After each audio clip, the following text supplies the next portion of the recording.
Ce journal vous est offert par le FPI, Fonds de promotion de l'industrie, votre partenaire privilégié pour la réussite de vos projets.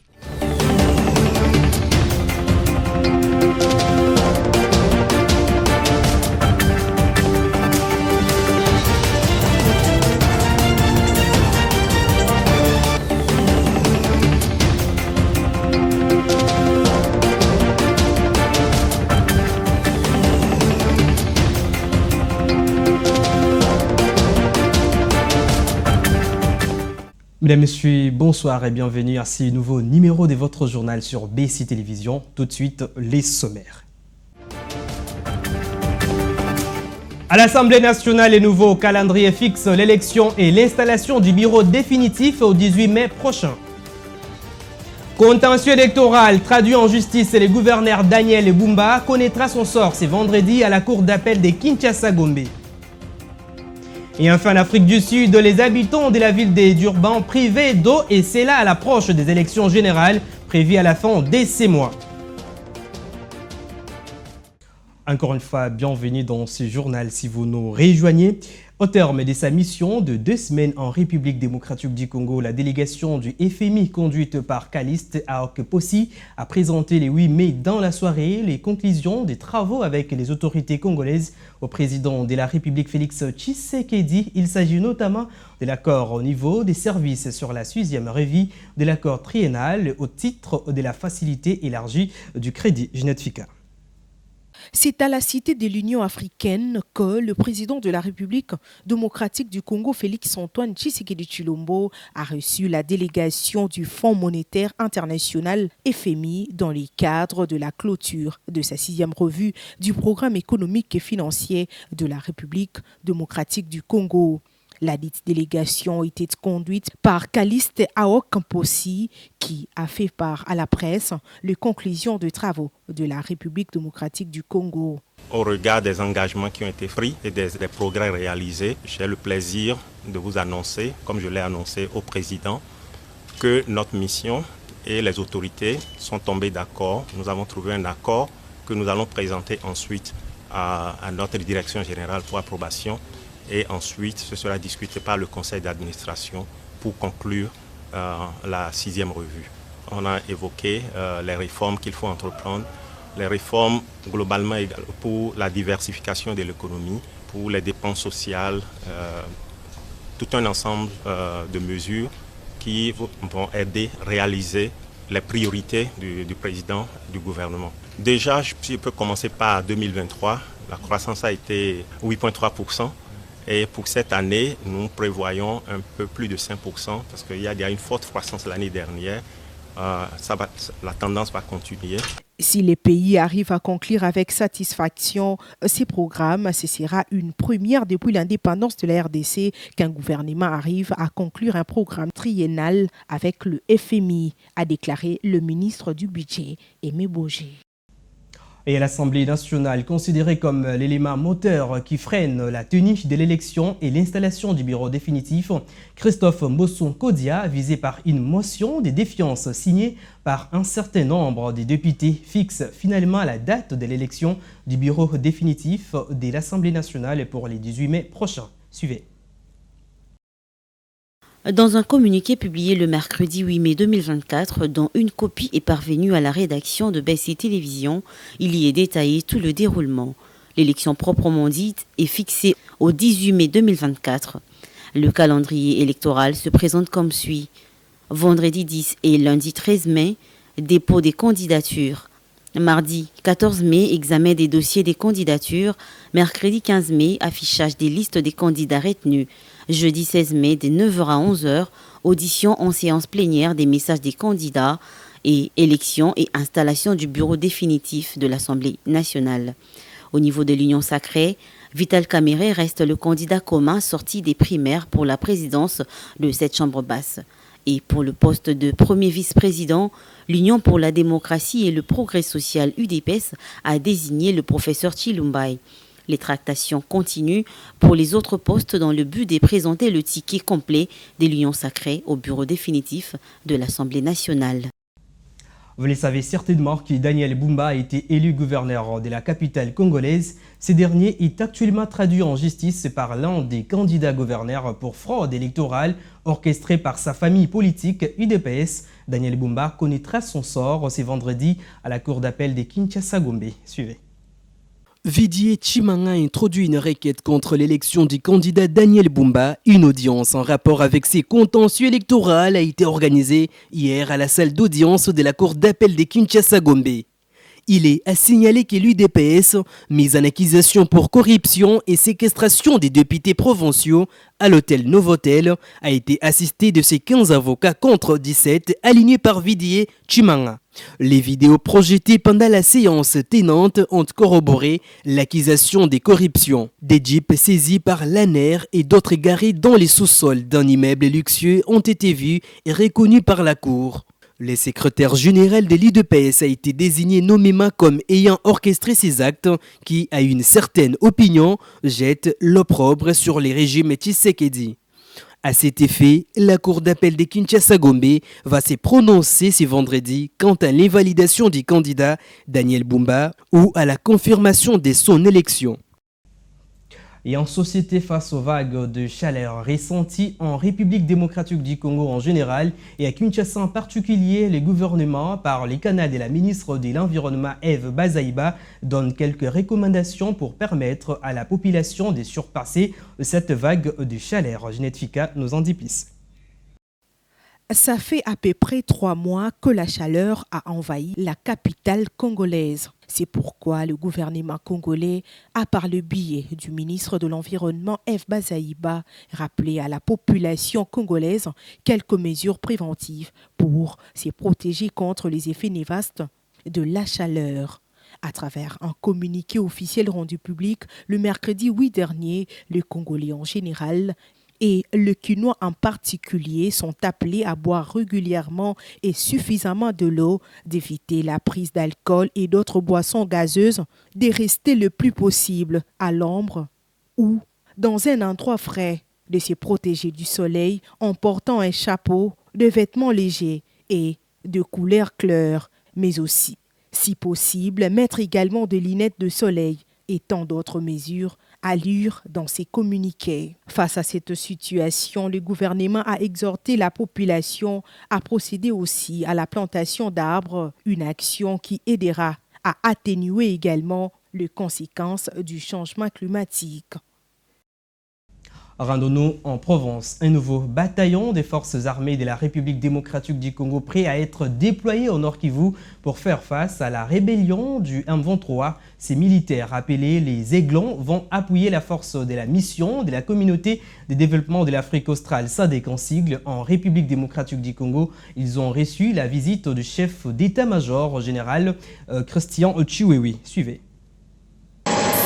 Arrivé lundi soir à Lubumbashi dans le Haut-Katanga, le général d'armée Chiwewe Songesa Christian, chef d'état-major général de FARDC, a visité ce mardi 7 mai 2024 le militaire du 2e bataillon de la brigade Aiglon, cantonné au village Baya. Le militaire de cette brigade affecté à Goma pour combattre aux côtés des troupes des Sami d'IRC ont été appelés à la cohabitation harmonieuse avec les autres troupes de la SADC au cours d'une causerie morale tenue par le chef d'état-major général.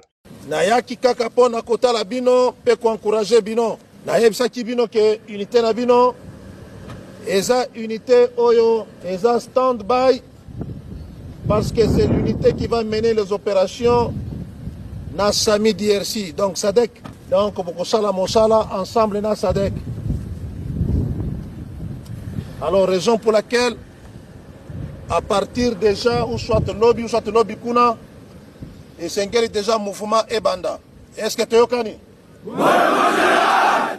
Donc, et Sengeli déjà, vous à l'après, nous avons coordonné les lots déjà, de façon que lobby, ou soit lobby kuna, vous avez déjà fait le mouvement, vous avez fait ensemble dans SADC. J'insiste beaucoup plus sur la cohabitation. Tant que vous menez opération ensemble, vous cohabitez bien, bandeko wana, ba sud-africain bazali wana, ba Tanzanie baza wana, ba Malawi baza wana. Il ne faut pas bino bokoma wana bo banda kosala makambo mosusu. Kobeta masasi pamba pamba te. Il faut qu'on se comporte denge ozo se comporter awa na discipline nyonso. Balobi zala awa zala wana. Le général Thio a également interpellé leur conscience sur l'usage abusif des réseaux sociaux pendant les opérations et leur a donné quelques conseils pour bien se comporter sur le terrain. Côté bokokende, kozwa mwasi ya mutute, bozala na motema ya aiglon, ya ba aigle. Batu oyo baza na vision ya likolo, ya loin. Kozonga simate, bandeko ya Sami DRC ya Sadek, bazo se la bino. Le même conseil, le chef d'état-major général les a prodigués aux cadres affectés à cette unité. Pour rappel, le chef d'état-major général vient d'une mission de travail purement opérationnelle à la cité frontalière de Kassilindi pour évaluer avec son homologue ougandais l'opération Souja. Évoluons dans ce journal prévu pour le 17 mai prochain au jardin de l'hôtel Serena à Goma. Les concerts humanitaires de l'artiste Fally Ipupa aura finalement lieu malgré les avis divergents de la population locale concernant notamment le prix des billets qui selon elle est exorbitant, mais aussi l'endroit choisi pour ces concerts qui ne permettra pas d'accès facile à une certaine catégorie de la population de cette ville en guerre. Plus de détails avec notre correspondant à Goma, Benjamin Mungedi. S'il y a de fans de l'artiste, bien sûr, qui veulent voir leur préféré prester pour le grand bonheur de tous les amoureux de la musique congolaise dans la province du Nord Kivu, particulièrement en ville de Goma, il y a de mouvements citoyens, certains mouvements de jeunes, mais également la population lambda qui ne veulent pas voir l'artiste prester. Pour diverses raisons. Il y a d'abord en termes du choix de lieu, parce que l'artiste devait prester à Serena Hotel, un endroit qui est très sécurisé, d'ailleurs non accessible pour une certaine catégorie de la population. Alors il y a certaines langues qui pensent que si l'artiste venait avec comme but de compatir avec cette population qui vit cette forme d'insécurité palpitante, il devait aller prester dans les camps de déplacés, par exemple, ou encore dans les endroits publics, peut-être le stade de l'Unité ou ailleurs, mais pas à Serena Hotel, qui est un endroit qui est très sécurisé. La deuxième des choses, c'est en termes de prix. La participation aux frais qui pose problème. Ça, $50, $2 500, $3 000. Il y a une branche de la population qui pense que ces sommes sont exorbitantes pour une population qui vit dans l'insécurité. Ça pose énormément de problèmes. L'artiste ne cesse de rassurer que son concert aura bel et bien lieu, c'est 17 mai 2024 en ville de Goma. Et en dehors de nos frontières, à l'approche des élections générales à la fin du mois en Afrique du Sud, la ville de Durban est depuis plusieurs mois confrontée au manque d'eau. Les habitants doivent acheter de l'eau en bouteille et la transporter eux-mêmes sur plusieurs kilomètres, une situation qui suscite la colère de la population. Suivez. Derrière ses palmiers et ses plages de sable fin, la ville de Durban s'assèche en silence. Depuis plusieurs mois, la métropole sud-africaine fait face à des graves pénuries d'eau courante. Et pour les habitants comme Rani Naïnou, les robinets marchent un jour sur deux. Vous voyez, il n'y a pas d'eau. On ne peut rien faire. Livrés à eux-mêmes, les habitants achètent de l'eau en bouteille et la transportent parfois sur plusieurs kilomètres. Face à la crise, des ONG locales organisent des distributions d'eau potable dans les quartiers défavorisés, mais leurs efforts sont loin d'être suffisants. Qu'ils empoisonnent notre eau avec du cyanure, ça ira plus vite, parce que là, nous mourrons tous à petit feu. De nombreux habitants rejettent aujourd'hui la faute sur l'ANC, le parti au pouvoir, qu'ils accusent d'avoir laissé les infrastructures de Durban se dégrader pendant des années. Notre président nous a abandonnés. Je suis vraiment très déçu de la situation en Afrique du Sud. Un ras-le-bol général qui pourrait se faire sentir dans les urnes alors que l'élection générale du 29 mai approche à grands pas. L'enjeu est énorme pour l'ANC, car tous les partis d'opposition s'intéressent à ce qui se passe dans la province de KwaZulu-Natal. Et ils promettent de faire mieux s'ils sont élus. Le maire de Durban a récemment annoncé la construction d'un nouveau barrage hydraulique afin de pallier les pénuries d'eau. Une initiative bienvenue, mais qui pourrait se révéler insuffisante pour regagner la confiance des électeurs. Ce journal est terminé. Place à présent au rappel des principaux titres. Vous avez suivi dans ce journal qu'à l'Assemblée nationale, le nouveau calendrier fixe l'élection et l'installation du bureau définitif au 18 mai prochain. Contentieux électoral traduit en justice et le gouverneur Daniel Bumba connaîtra son sort ce vendredi à la cour d'appel de Kinshasa-Gombe. Et enfin en Afrique du Sud, les habitants de la ville de Durban privés d'eau et c'est là à l'approche des élections générales prévues à la fin de ces mois. Mesdames, Messieurs, ce journal est complètement terminé. Merci de votre fidélité. Au revoir et à la prochaine.